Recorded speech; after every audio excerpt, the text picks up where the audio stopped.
आप सभी का स्वागत है टाइगर एजुकेशन चैनल में। आज मैं पोस्ट ऑफिस में जो 21,413 पोस्ट के लिए जो वैकेंसी आई है उसी से संबंधित मैं बात करूंगा कि उनका एप्लीकेशन कब से स्टार्ट होगा, कब से आप आवेदन कर सकते हैं, उनका क्या सैलरी रहेगी और कौन कौन लोग इसमें आवेदन कर सकते हैं। तो मैं उसी से संबंधित कुछ प्रश्नों का आपका उत्तर देने का प्रयास करूंगा, तो आप इस वीडियो में अंत तक बने रहिए। तो आप अगर 2025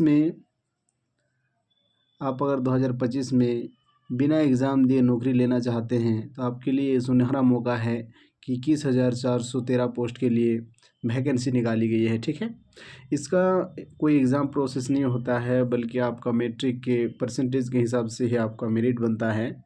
ठीक है, तो आइए हम देखते हैं कि कब से इसका आवेदन स्टार्ट होता है, कौन कौन लोग इसमें फॉर्म भर सकते हैं। अगर हम इसके आवेदन की बात करें तो इसका आवेदन जो है आप 10 फरवरी 2025 से कर सकते हैं। ठीक है, और आवेदन की अंतिम तिथि आपका 3 मार्च 2025 है। ठीक है, लेकिन 3 मार्च तक आप आवेदन कर सकते हैं। 10 तारीख से आपका आवेदन स्टार्ट है। ठीक है, 10 फरवरी से। और जो आप एडिट कर सकते हैं 6 मार्च से 8 मार्च तक आप एडिट कर सकते हैं। अगर मान लीजिए कि फॉर्म भरने के दौरान आपका अगर कोई नाम वगैरह मिस्टेक हो जाता है तो आप उसको करेक्ट कर सकते हैं एडिट करके। ठीक है, तो आप 6 से 8 तारीख तक में आप करेक्ट कर सकते हैं। आइए हम देखते हैं कि एप्लीकेशन फ़ी क्या रहने वाला है।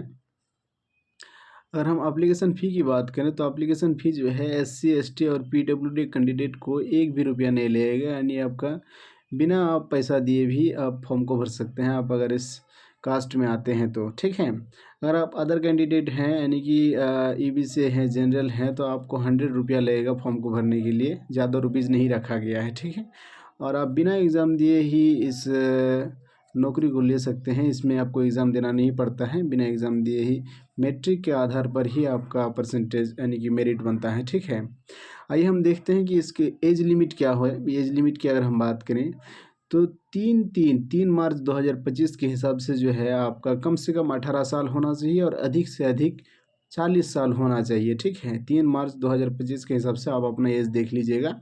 ठीक है, आइए हम देखते हैं कि कौन कौन लोग इसमें आवेदन कर सकते हैं। तो मुख्य रूप से आवेदन करने की जो प्रक्रिया है, आप अगर 10th पास हैं, आप अगर 10th पास है तो आवेदन कर सकते हैं। उसके अलावा आपको इंग्लिश और मैथमेटिक्स की हल्का नॉलेज होना चाहिए। ठीक है, यही मेन रिक्वायरमेंट है। इसके अलावा आपको जो है कंप्यूटर की नॉलेज होनी चाहिए और आपको साइकिलिंग भी आनी चाहिए, यानी कि साइकिल चलाना भी आपको आना चाहिए। ठीक है, यही कुछ इम्पोर्टेंट क्वालिफ़िकेशन है इस पोस्ट में, इस नौकरी के लिए। आइए हम देखते हैं कि अलग अलग स्टेट वाइज कितनी वैकेंसी दी गई है। तो आप देख सकते हैं ये जो है आपका आंध्र प्रदेश में OBC के लिए कितना है, SC के लिए, ST के लिए, EWS PWDA और PWDB, इस सब जो है अलग अलग कैटेगरी का जो है अलग अलग स्टेट में वैकेंसी दिया गया है। आप देख सकते हैं टोटल कितने कितने पोस्ट हैं। आप इसको स्क्रीनशॉट ले सकते हैं। आप अगर किसी भी स्टेट से आते हैं तो उस स्टेट का आप स्क्रीनशॉट ले करके आप बाद में सही तरह से देख सकते हैं। अगर हम बिहार की बात करें तो बिहार में आप देख सकते हैं इस तरह से डिटेल वाइज आपको वैकेंसी दी गई है अलग अलग कैटेगरी का। ठीक है, टोटल वैकेंसी अगर हम बिहार में बात करें तो टोटल 783 बिहार में सीट है। ठीक है, तो इसी प्रकार से अलग अलग जो है दिया गया है। अगर हम इसकी सैलरी की बात करें, इसका सैलरी जो है, आइए हम देखते हैं इसका सैलरी। अगर हम इसके सैलरी की बात करें तो इसका सैलरी होता है ये GDS का मतलब होता है ग्राम डाक सेवक। ग्राम डाक सेवक की एक बहुत बड़ी और अच्छी नौकरी है ये, जो बिना एग्ज़ाम दिए आप ले सकते हैं इस नौकरी को। इसकी सैलरी की अगर हम बात करें तो इसका जो सैलरी होता है,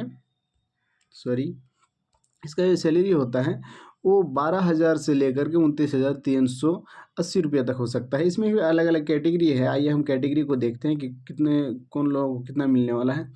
अगर आपका जो है सिलेक्शन अगर BPM का मतलब होता है ब्रांच पोस्ट मास्टर में अगर होता है आपका, तो आपको 12,000 से लेकर 29,380 रुपये तक दिया जाएगा। अगर आप डाक सेवक में आपका अगर चयन होता है तो आपको 10,000 से लेकर 24,470 रुपये तक दिया जाएगा। ठीक है, तो यही कुछ इम्पोर्टेंट चीज़ थी जो आपको बताना था। आप अगर इंटरेस्टेड हैं इस जॉब में तो आप ज़रूर अप्लाई करिए।